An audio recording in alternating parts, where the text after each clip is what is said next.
Yo creo que uno de los mayores regocijos al partir a la eternidad es saber, número uno, que caminó con Jesús, y número dos, que terminó la tarea.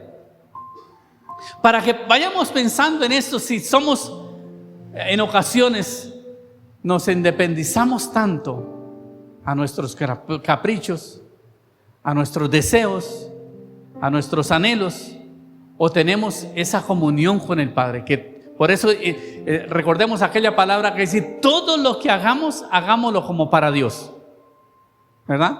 En todas las áreas de nuestra vida, lo que nosotros dedicamos debe tener un propósito de glorificar a Dios. Debe ser una intención de glorificar a Dios. Y si, como dijo Pablo, y si esto no glorifica a Dios, no lo debo hacer.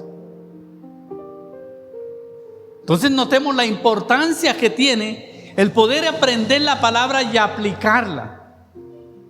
En estos días entraba a mirar que a veces creemos que el mundo está girando normal, que es normal. Y me llamaba la atención la elección del nuevo Papa, León XIV. Y a veces creemos de que Dios no tiene nada que ver con eso. Pero cada ficha que se mueve en el mundo tiene un propósito espiritual y encaja perfectamente, aunque no sean de Dios, tienen que encajar en un propósito de Dios. Y si bien podemos pensar en ese nombre que adoptó el nuevo Papa, León XIV, recordemos que fue una de las, cuando hubo ese ministerio papal en aquella época que surgió aquel hombre, fue una de las épocas más difíciles para el evangelio. De hecho, ahí fue donde surgió Martín Lutero, para que vayan teniendo una pequeña idea. No sé si más adelante traiga todo lo que se está diciendo y el propósito que va a encajar y que tiene que ver con nosotros, la iglesia. Porque lo que se quiere es globalizar una fe sencillamente basada en que todos cabemos en el mismo canasto, para que no haya división. Entonces hay un propósito tremendo allí. Entonces continúo con esto para no salirme del tema, pero ahí le dejo la inquietud para que podamos escudriñar las escrituras, porque necesitamos volver la mirada a las escrituras si se está cumpliendo o no. Así que mire lo que dice: porque he descendido del cielo no para hacer mi voluntad, sino la voluntad del que me envió. Cuando nosotros queremos ir al cielo, debemos saber si estoy haciendo mi voluntad o la voluntad de los hombres, o la voluntad de una institución, o la voluntad de Dios. ¿Cómo encamino ese punto tan importante? Porque eso tiene que ver el día a día conmigo, en cómo estoy haciendo la voluntad de Dios. Y esta es la voluntad del Padre, el que me envió, que todo lo que me diere, no perdiere yo nada, sino que lo resucite en el día postrero. Y ahí viene una frase que sé acuñar mucho en las predicaciones: no todo el que me dice Señor, Señor entra al reino de los cielos. La frase más tremenda, lo que tiene que ver más tremendo este versículo, es que dice que todo lo que me diere. Y mientras que escudriñaba todo este tema, podía ver algo importante en lo que somos nosotros como cuerpo, alma y espíritu. Satanás siempre espera y tiene un aliado dentro en nosotros para desviarnos, para que no hagamos la voluntad del Padre, que es la carne. Y la carne, recordemos que la carne tiene una consecuencia tremenda, siempre inclinada hacia el mal, a querer desobedecer, a querer buscar el placer. Y de esa es que Satanás espera que nosotros demos lugar Por eso dice la palabra, no deis lugar al diablo. Y la única manera para dar el lugar al diablo, que esto ya lo enseñaba en otras ocasiones, es obrando en nuestra carne. Pero Dios tiene un aliado que es nuestro espíritu. Amén. Porque dice que le adoremos en espíritu y en verdad. Que el espíritu a la verdad está dispuesto, pero la carne es débil. Entonces, y la recomendación es: andad en el espíritu y no satisfagáis los deseos de la carne. ¿Recuerda cuando habla esto acerca de Gálatas 5:16 en adelante? Es importante identificar dónde es donde el enemigo quiere agarrar a la iglesia, al pueblo de Dios, para que no haga la voluntad de Dios. Entonces buscamos el enemigo busca, mi hermano, seduce para que caigamos ahí. Pero Dios busca, mi hermano, que andemos en el espíritu y no satisfagamos los deseos de la carne. Y dice, todo lo que está marcado por Dios, porque aquí lo podemos ver con eso, todo lo que el Padre me dé, debe saber que hay una batalla continua hasta el día que partamos de esta vida. Y lo otro, Satanás siempre se atrinchera y ha buscado la manera de seducir a la humanidad, mayormente a la iglesia, para que no haga la voluntad de Dios. Recordemos cuando Jesús vino y fue al desierto, Satanás lo tentó allí. Dice que 40 días, y después de haber ayunado 40 días y 40 noches, tuvo hambre. ¿Y vino Satanás para qué? Para tentarle. O sea, las tentaciones están ahí. El problema es si le cedemos. Amén. Pero el propósito del trabajo del Padre, del Hijo y del Espíritu Santo constantemente en nuestra vida es que un día resucitemos cuando suene la final trompeta. Esa es la pelea. Que lleguemos a ese punto importante, que un día podamos responder a ese llamado a través de la trompeta. En el libro de Primera de Corintios 10,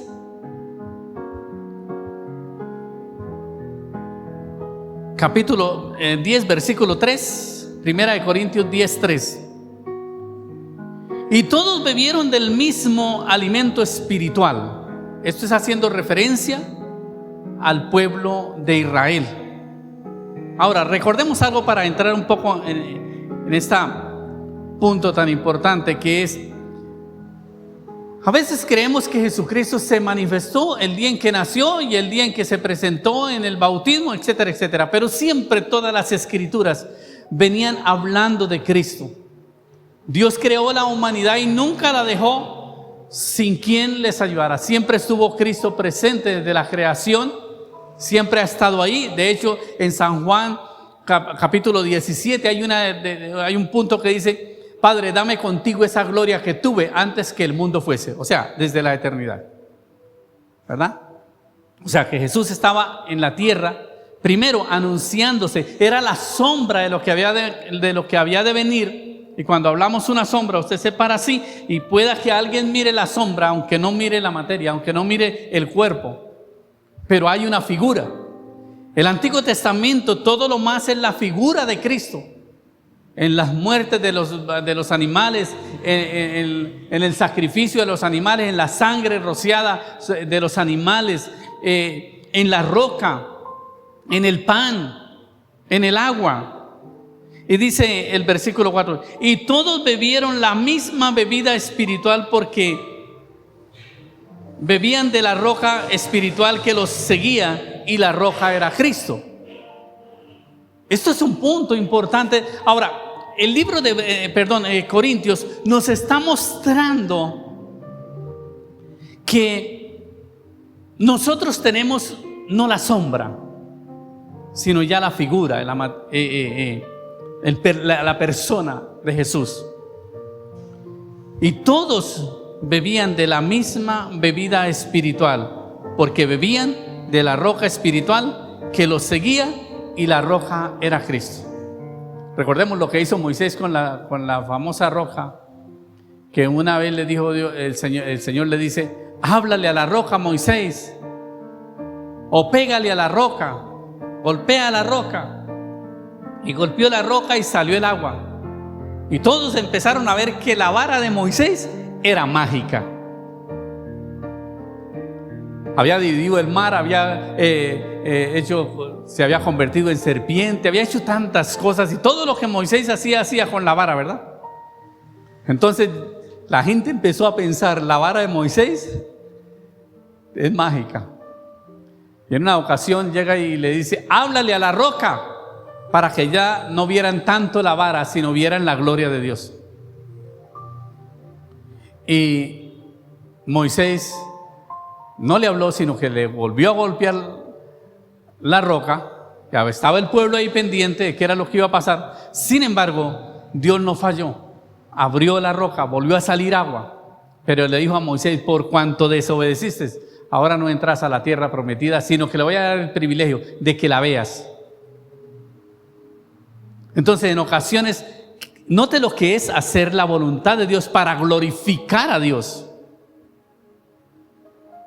Son puntos muy importantes. Entonces, ahí nos muestran, Pablo nos muestra una forma de escudriñar, de poder enlazar los propósitos de las Escrituras, que cada palabra, dice la palabra, que toda la Biblia es inspirada por Dios, útil. La palabra de Dios tiene una utilidad, mi hermano, para muchas cosas: corregir, direccionar y salvar, ¿verdad? En Isaías capítulo 53, versículo 3, 53:3, dice lo siguiente: despreciado y desechado entre los hombres, varón de dolores, experimentado en quebranto y como que escondimos de él el rostro, fue menospreciado y no lo estimamos.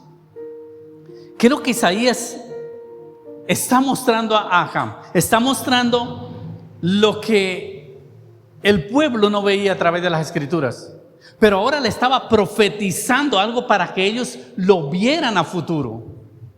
Ya lo estaba viendo Isaías y lo está escribiendo como si lo hubiese visto. Pero ahora le está diciendo al pueblo de Israel que esto nos lleve a motivar. Bueno, ¿y quién es ese? ¿Quién es ese personaje que habla Isaías? Y en ocasiones nos pasa así lo mismo en estos tiempos. Puede estar la palabra ahí, puede estar cumpliéndose en nuestra frente, en nuestra nariz, como dice por ahí un elogio, ¿verdad? Que las cosas a veces están frente de nosotros y no las reconocemos. Se nos está cumpliendo las Escrituras y no las percibimos. Los tiempos avanzan y parece que no estuviese sucediendo nada. La gente vive, mi hermano, como en su naturalidad, como si nunca fuésemos a morir. Pero más de eso, debíamos de vivir sabiendo que un día tenemos que presentarnos delante de nuestro Creador y dar cuentas de todo lo que hicimos. Dice el versículo 4: ciertamente llevó en nuestras enfermedades y sufrió nuestras dolores, y nosotros lo tuvimos por azotado, por herido de Dios y abatido. ¿De quién estaba hablando? Esto era algo profético. La palabra de Dios dice que tenemos la palabra más profética y segura de todos los tiempos. Y hoy en día, mi hermano, cualquiera dice: no, pero fue que Dios le habló y profetizó. ¿Hasta dónde puede estar sustentado por la palabra muchas cosas? Y hay gente que corre, mi hermano, a un lugar para que le profeticen.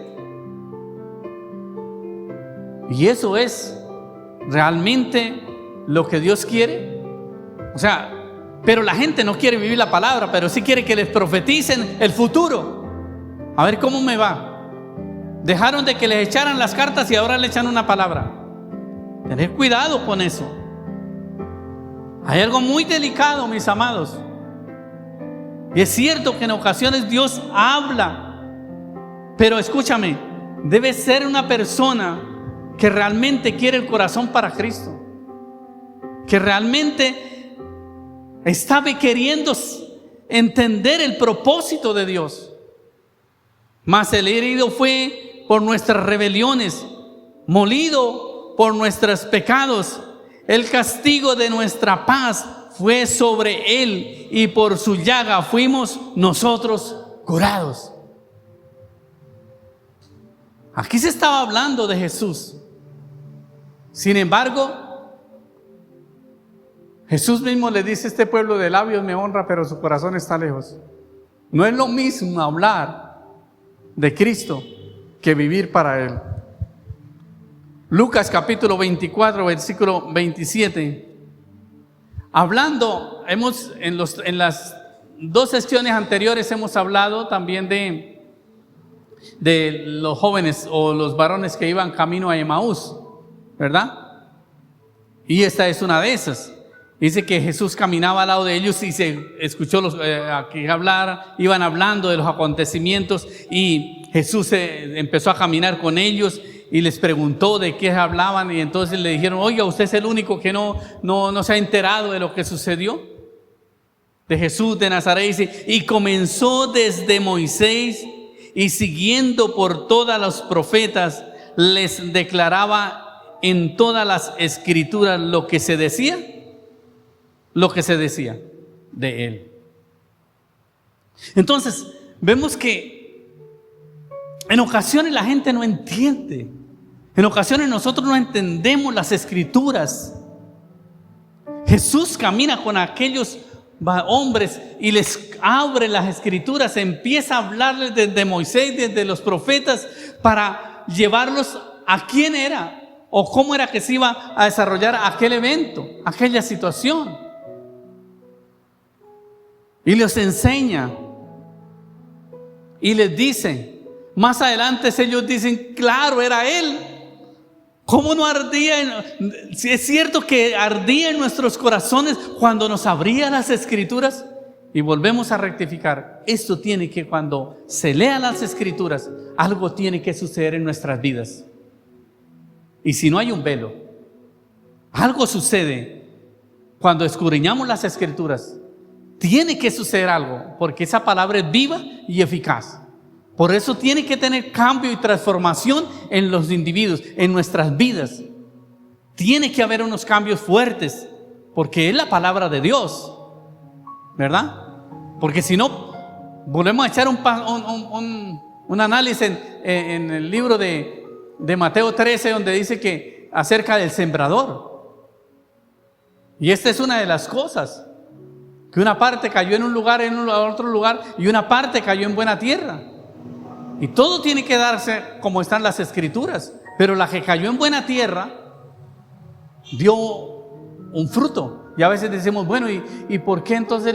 Y empezamos a buscar, y la gente empieza a excusarse y a culpar a alguien, pero no saben si es que era buena tierra o era mala tierra, o qué pasó, qué fue lo que dañó esa semilla. Porque recordemos, dijimos que el sembrador era el mismo, la semilla era la misma, la palabra era la misma, pero lo que hizo la diferencia fue la tierra donde cayó. Amén. Hebreos 10:1. Hebreos 10:1 dice: porque la ley, teniendo la sombra de los bienes venideros, no la imagen misma de las cosas, nunca puede por los mismos sacrificios que se ofrecen continuamente cada año, hacer perfecto a los que se acercan. Entonces note que le está diciendo, y aquí ya viene algo importante, dice: nada se puede hacer con la sombra.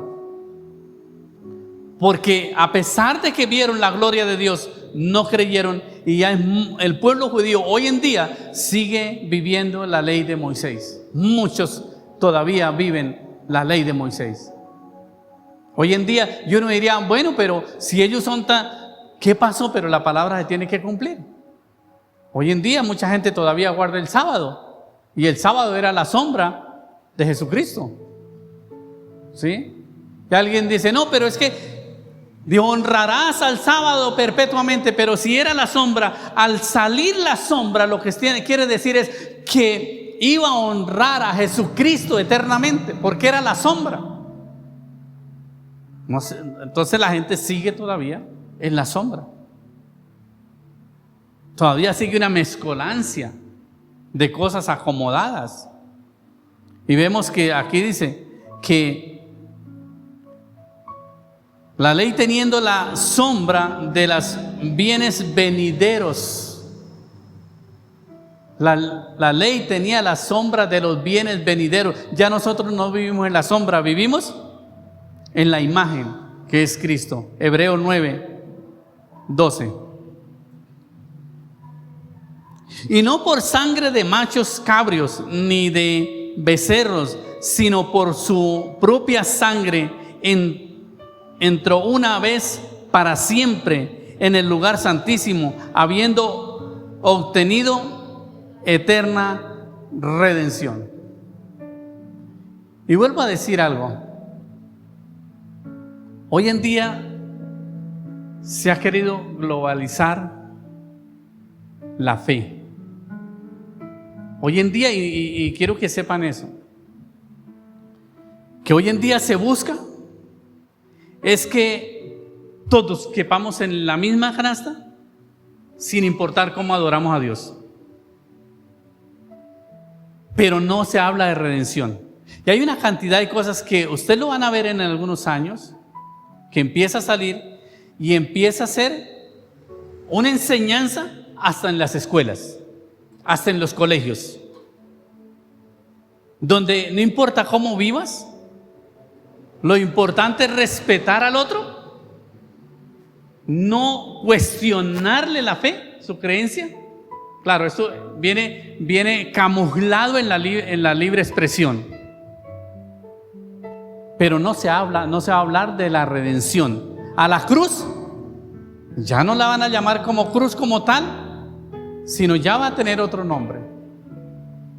Entonces, delicada las situaciones, porque si la sangre, dice, si la sangre de los animales hubieran hecho efecto, no hubiera venido Cristo. Pero Cristo vino y se entregó Él y resucitó y se sentó a la diestra de Dios Padre y murió una sola vez por todos y está allí. Amén. Cuando dice, porque si la sangre de los toros y de los machos cabrios y las cenizas de las becerras, de la becerra rociada a los inmundos santifica para la purificación de la carne, ¿cuánto más? Eso era en esa época. Si eso hacía lo que hacía ya se santificaban, ¿cuánto más la sangre de Cristo, el cual mediante el Espíritu eterno se ofreció a sí mismo sin mancha a Dios, limpiará vuestras conciencias de obras muertas para que sirvas al Dios vivo? Volvemos a un punto importante. El encontrar la salvación, de ser limpios por la sangre de Jesucristo, tiene un propósito, y es que le podamos servir a Dios. Y no solamente, porque a veces creemos que el servir aquí en la tierra y cuando muramos se acabó el trabajo. No, aquí sencillamente es un entrenamiento, tanto en la adoración, en lo que hacemos para una eternidad. Ahora mi pregunta es, ¿tú te gozas sirviéndole al Señor? Hebreos 1, versículo 1, dice: Dios habla por su Hijo. Dios, habiendo hablado muchas veces y de muchas maneras en otro tiempo a los padres por los profetas, en estos postreros días nos ha hablado por su Hijo, en quien constituyó heredero de todo y por quien asimismo hizo el universo, el cual, siendo el resplandor de su gloria y la imagen misma de su sustancia, y quien sustenta todas las cosas con la palabra de su poder, habiendo ofrecido la purificación de nuestros pecados por medio de sí mismo, se sentó a la diestra de la majestad en las alturas. Mis amados, cuando podemos entender cuál es el propósito de las Escrituras, entonces yo quisiera que pudiéramos analizar un tema importante. Cuando vamos a irnos a ver un punto importante. Cuando usted encuentra para qué es bueno en la tierra, cuando usted descubre la forma en que puedes avanzar, eres bueno para el negocio, bueno para un trabajo, bueno en la administración, etcétera, ¿verdad? Usted se siente realizado porque se descubrió en usted un don en el cual puedes avanzar como persona. En los estudios, desde el momento que empezamos a ir a una escuela, hay muchas materias, ¿verdad? Y la palabra de Dios dice que un cuerpo, por más que es un cuerpo, tiene muchos miembros. Amén. El oído presta algo en el oído para el cuerpo, trabaja para el cuerpo. Los ojos trabajan para el cuerpo. Las manos trabajan para el cuerpo. Pero dice la palabra, no puede decir el oído, o no puede decir el ojo, o no puede decir la mano, no pertenezco al cuerpo, porque de lo contrario no funciona. Cuando vemos las Escrituras que hace esta analogía del cuerpo y nos lo lleva a nosotros, ¿qué papel estoy haciendo para la obra de Dios? ¿En qué me estoy moviendo que es útil a ese cuerpo? Y por lo tanto ese cuerpo funciona porque tiene todos los miembros. Ayer miraba algún tema como de medicina y había una enfermedad que esa enfermedad difícilmente la identifican. Y el médico dijo, no, es que esa enfermedad se empieza a producirse por algo que va encima del riñón. Y si no está trabajando adecuadamente, empieza a funcionar los otros órganos y empieza a manifestarse esta enfermedad, y etcétera, etcétera. Y yo decía, yo sabía que había los 2 riñones y no más, ¿verdad? Pero y empecé a analizar cómo Dios es tan soberano, que la célula más mínima de un cuerpo es tan importante para el funcionamiento de él. Y me puse a pensar cuán importante es que en la iglesia entienda qué función hace en la iglesia. ¿Qué función hacemos para Dios? ¿Qué es lo que me levanta a trabajar en ese cuerpo para que funcione? Y yo dije, es necesario descudriñar este punto, porque si todos entendemos, el cuerpo va a funcionar, el cuerpo de Cristo va a funcionar. Importante, va a avanzar, va a crecer, va a ser poderoso el cuerpo de Cristo, sabiendo que Él es la cabeza. Pero en la cabeza están los oídos, están los ojos, está la boca, está el aliento, y ahí hacia abajo. Pero ningún miembro del cuerpo puede decir yo soy mejor que usted, porque siempre es Cristo. Amén. Dice el versículo 3, al cual, siendo el resplandor de su gloria y la imagen misma de su sustancia, y quien sustenta todas las cosas por la palabra de su poder. Ahora note que la palabra de Cristo nunca es vacía, la palabra de Dios nunca es vacía. La palabra de Dios tiene un poder sobrenatural, porque es capaz de transformar una vida mortal por inmortal. Porque dice la palabra del Señor que nosotros nos levantaremos en un cuerpo, morimos en un cuerpo mortal, pero nos levantaremos en uno inmortal para glorificar a Dios. Y ya está sustentada por la palabra. ¿Qué pasaría, mis amados, si no conociéramos la palabra? ¿Dónde estaríamos hoy? En un momento, mis amados, que una palabra, por alguna circunstancia, por algún motivo, por algún problema, algo que estábamos viviendo en algún momento, nos hizo ver la cruz, nos hizo pensar que necesitábamos una ayuda que estaba fuera de nuestra capacidad, una necesidad interna. En una ocasión había un mafioso en la ciudad de Medellín. Cuenta que el testimonio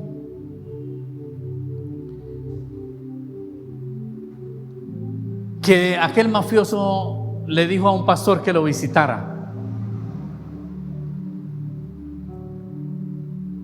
y entró a la casa, lo bajó a un sótano donde había dinero archivado de todos los países, euros, pesos, dólares, bueno, de muchas terminaciones de billetes y de diferentes valores. Y le dijo a aquel pastor: mira, yo puedo comprar lo que sea en el mundo, pero este dinero no me sirve para comprar algo que ustedes, los evangélicos, tienen. Y a veces ustedes creen que les hace falta todo cuando lo tienen todo. Arriba, es que le decía el mafioso, arriba, usted vio toda la cantidad de gente que hay para cuidarme, que si salgo allí a la esquina, posiblemente me matan. Mi vida corre peligro. Ustedes tienen todo lo que un ser humano necesita. Y le dice: si usted quisiera pedirme algo, ¿qué me pedirías? Dijo: yo quisiera darle lo que usted necesita. Si yo le pidiera algo, le dice el pastor, si yo le pidiera algo, sería que recibieras a Jesucristo en su corazón para que tenga lo que le hace falta. Y le dice: pídame lo que quiera, carros, ¿qué necesita, pastor? El pastor le dijo: no. Si yo pudiera ganar algo hoy, fuera tu alma para Cristo. Mis amados, en ocasiones creemos que si nos hace falta algo, cuando a veces descuidamos lo más preciado que tenemos, la palabra de Dios dice: aunque mi padre y mi madre me dejaren, con todo Jehová me recogerá. Aquel personaje había entendido que nada en esta vida podría valer más que el mismo Dios. Hay una canción que dice que si te tengo a ti, lo tengo todo. Ahora, pasamos por momentos difíciles, circunstancias que en ocasiones nos hacen pensar y nos hacen sufrir. Pero esta mañana en el devocional leía acerca de los momentos más difíciles, más críticos que un cristiano puede tener, que no quisiera levantarse o no sabe cómo continuar, y que cree que Dios no está ahí. Porque hay cristianos que hay momentos que piensan, bueno, y si Dios está conmigo, ¿por qué estoy viviendo esta circunstancia? Pero le quiero decir, ningún evento que ningún hijo de Dios experimente en su vida, no hay una intención de Dios detrás de esa circunstancia. Por cada evento que pasemos, mis amados, por cada sufrimiento, por cada batalla que presentemos, Dios está presente ahí.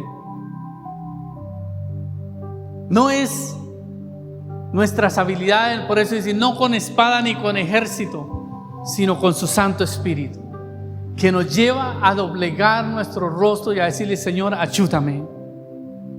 Ayúdame, Señor. No entiendo esto. Estoy combatiendo con esto. Estoy peleando contra esto. Señor, pero no quiero luchar en mis fuerzas. Quiero aprender a luchar en tus fuerzas. Quiero aprender a vivir conforme tu voluntad. Jesús, hubieron momentos cruciales como en la cruz, que le dijo, Padre, ¿por qué me has abandonado? Ahora, ¿Dios lo abandonó al Hijo? ¿Sabe por qué le dijo? Porque en aquel momento Jesús estaba en condición de maldición. Jesús estaba en condición de pecado. Jesús había asumido la maldad del hombre, pero le dijo, Señor, acuérdese que estoy asumiendo, mas no soy el pecador. Estoy asumiendo el rol del pecador. Pero cuando terminó, dijo, Padre, en tus manos encomiendo mi espíritu. He terminado la obra. Debemos de entender esto, mis amados, y con esto les termino. Que la palabra no está no está escrita por estar escrita. Está bajo un propósito. Y yo espero que de estos mensajes que he venido dando, esta serie que he venido dando, aunque no terminamos hoy, y espero que el día de mañana, cuando terminemos, usted pueda decir y pueda entender el compromiso como cristiano que tienes con Dios. Y decirle, Señor, aquí estoy. Quiero moverme hacia esa meta. Hay un capítulo de Ezequiel que dice que tuvo una revelación. Y aquella revelación era de un río. Dice que él se metió al río y el agua le daba a los tobillos. Después se metió un poquito más y el agua le daba a la rodilla. Caminó un poquito más y el agua le daba a la cintura.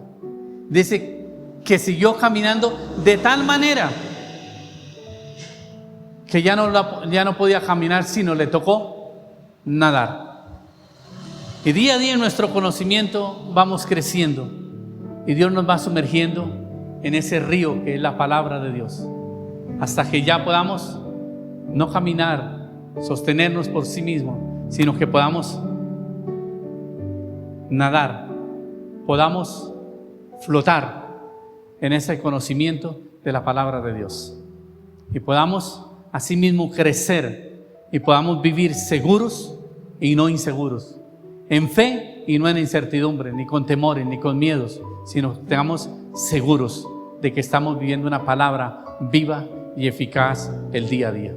Les invito a que se coloquen sobre sus pies en esta preciosa mañana.